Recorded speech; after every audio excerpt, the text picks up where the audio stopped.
ஐயா, நான் ஒரு தனியார் நிறுவனத்தில் விற்பனை மேலாளராக பணிபுரிகிறேன். எங்கள் நிறுவனத்தில் ஒரு சின்ன ஆஃபர். நான் அந்த தலைப்புக்கு போகிறது முன்னாடி அதை எல்லாத்துக்கும் சொல்லிடலான்னு நினைக்கிறேன். சொல்லுங்க. எல்லாரும் பேப்பர் பேனா எடுத்து நான் சொல்கிற நம்பரை நோட் பண்ணிக்கோங்க ஐயா, நீங்கள் உட்பட. எனக்கு நான் கேட்டாலே ஞாபகம் வச்சுக்கிருவேன். 90941440444.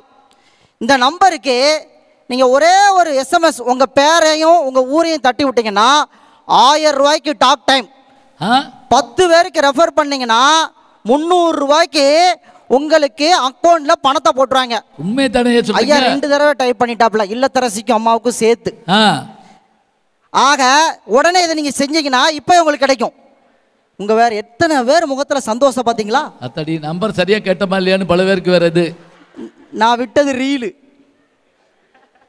பார்த்தா தெரியுது.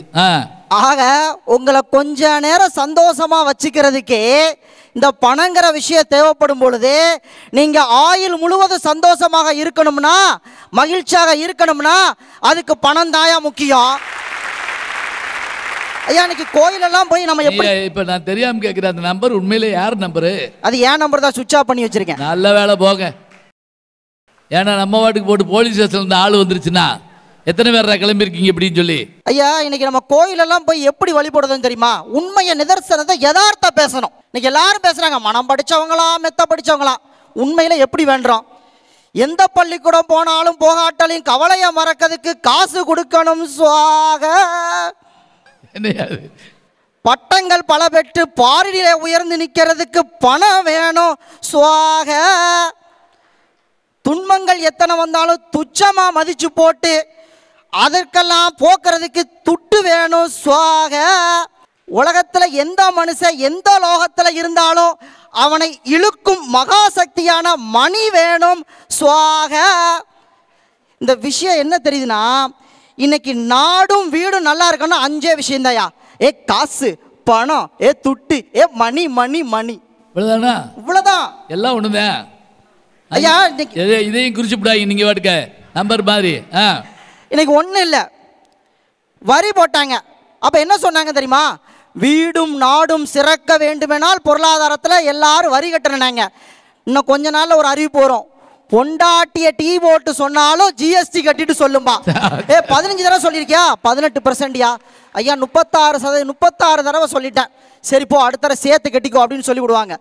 ஆக இன்னைக்கு நான் கட்டிக்கோன்னா வரியத்தான்னு சொல்றாருன்னு அர்த்தம். நீங்க வாட்டுக்க அரசாங்கம் கட்டிக்கோன்னு சொல்லிச்சுன்னு எதையாவது கட்டிவிடாதீங்க.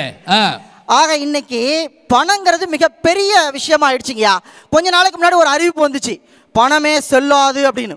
அப்ப எல்லாரும் என்ன பண்ணாங்க தெரியுமா? எல்லாரும் அலைஞ்சிக்கிட்டு இருந்தோம். என்ன அது காதல்ல கடைசியில் சீன்ல வர்ற மாதிரி சொல்றீங்க? மெத்த படிச்சவங்க எல்லாம் மெத்தையும் தலைவாணி கொண்டு போய் படுத்தது எங்க தெரியுமா? ஏடிஎம் வாசல்ல. அறிவுசார் அறிஞர்கள்லாம் படுத்திருந்தது எங்க தெரியுமா? பேங்க் வாசல்ல.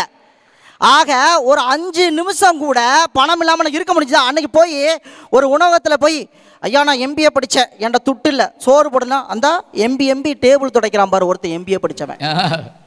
போட்டாங்களா சோறு? பணத்தை நீட்டினா தானே அன்னைக்கு கிடைச்சது சோறு. அதனால தான் சொல்கிறேன், இன்னைக்கு பணம் தாயா ஒரு வாழ்க்கையை மனிதனை சந்தோஷமா வச்சிருக்கு. ஐயா, இன்னைக்கு இந்த விருதுபட்டிக்கு ஏன் அப்படி விருதுபட்டின்னு பேர் வந்துச்சுன்னா, இந்த விருதுபட்டியில் வாழ்கின்ற மக்கள் பணக்கார மக்களுக்கு மட்டும் இல்லாமல் ஏழை எளியோர்களெல்லாம் கூட்டு வச்சு விருதுநகருங்கிற பேருக்கு விருதுபட்டிங்கிற பேர் எப்படி வந்துச்சுன்னா, பல போட்டிகளை நடத்தி பொற்களிகளை வழங்குவாங்களாம். பொற்களி, ஆமா. அது யாருன்னா இந்த ஊர்ல இருக்கக்கூடிய வியாபார பெருமக்கள். இது ஒரு வியாபார நகரம். இன்னைக்கு நாம போடுற வத்த குழம்புல போடுற வத்தலும் சரி, வடநாட்டுக்காரன் போடுற வத்தலுக்கான விலையும் நிர்ணயிக்கிறது பாத்தீங்கன்னா எங்க அண்ணாச்சியா. இன்னைக்கு எங்க அண்ணாச்சி போடுற விலையில தான் அங்க இருக்கிற சர்தார்ஜி கூட விலைய பாக்குறான். அருமையா இருக்கு ஐயா. இதான் பஞ்சு டேலாக்கு. தமிழ்நாட்டுல அண்ணாச்சி நம்பி தான் சர்தார்ஜி இருக்காங்க. தமிழ்நாட்டில் அண்ணாச்சி விலை போட்டாதான் வடநாட்டில் சர்தார்ஜி ரொட்டி திங்க முடியும். ஆக இந்த பணத்துக்கும் இந்த பொருளுக்கும் விலை வச்சது ஒன்றும் இல்லையா? அண்ணாச்சியை போய் நீங்கள் பார்த்தீங்கன்னு வச்சுக்கோங்களேன், எப்படி மகிழ்வா இருப்பாங்க தெரியுமா? வேட்டியோ பட்டு, நெத்தையிலோ பொட்டு, பேச்சிலோ கணக்கட்டு, கல்லாவத்திரம் தான் துட்டு. ஐயா கிட்ட போய் ஒன்னே ஒன்று கேட்கணும், ஐயா உங்கள் கடையில் என்ன கிடைக்கும் அப்படின்னு சொன்னால் சொல்லுங்கள்.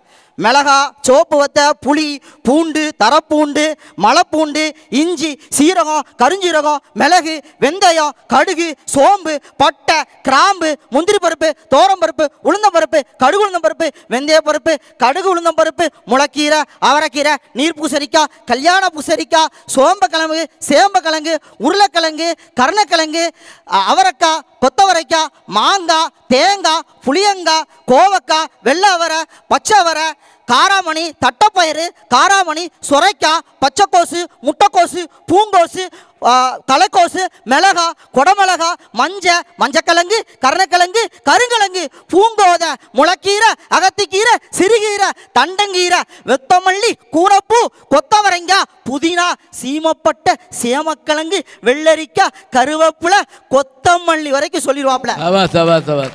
என்னையா, நான் நடித்த தொண்டன் படம் பார்த்துருப்பீங்க. அதில் ஒரு சீனில் இயக்குனர் சமுத்திரகனி என்னென்னத்தை இழந்தான் தெரியுமா அப்படின்னு 100 வகையான நாட்டு மாடுகளுடைய பேரை சொல்கிறப்ப அப்படியே கைதட்டு கலங்கும்யா. அருமையாக சொல்கிறீங்க. நீங்கள் பேசாமல் கடை வச்சிடலாமியா போய். நன்றி ஐயா. இதில் ஒரு விஷயத்தை நீங்கள் கவனிச்சிருப்பீங்க, தக்காளியை மட்டும் சொல்லியிருக்க மாட்டேன். தக்காளி வாங்கிட்டு போகிறதுக்கு என் பொண்டாட்டிக்கு அரை பவுன் நகை வாங்கிட்டு போயிடுவேன் இன்னைக்கு. ஓ அப்படியா? அப்படி இருக்கு இன்னைக்கு விலைவாசி. ஆனால் இன்னைக்கு கடைசியாக ஒரு வார்த்தையை சொல்லி நான் அதுக்கு திரையிட்டுக் கொள்கிறேன்.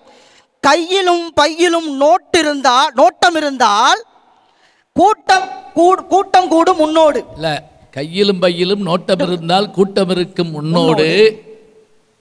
தலையாட்டும் பொம்மைகள் எல்லாம் தாளம் போடும் பின்னோடு. தலைகளையாட்டும் பொம்மைகள் எல்லாம் தாளங்கள் போடும் பின்னோடு. காசேதான் கடவுளப்பா. அந்த கடவுளுக்கும் அது தெரியும்பா. சக்கரம்னு ஒரு படம் வந்துச்சுங்க, நம்ம ராஜபாளையம் பக்கம் தான் எடுத்தாங்க. ஏவிஎம் ராஜன் அந்த இதை தட்டிட்டு பாடிட்டு வர்றப்ப அடேப்பா, இன்று முதல் இல்லை என்னைக்கும் மகிழ்ச்சியா வாழனா, பணம் பணம் பணம்னு சொல்லி வாய்ப்புக்கு நன்றி கூறி விடைபெறுகிறேன்.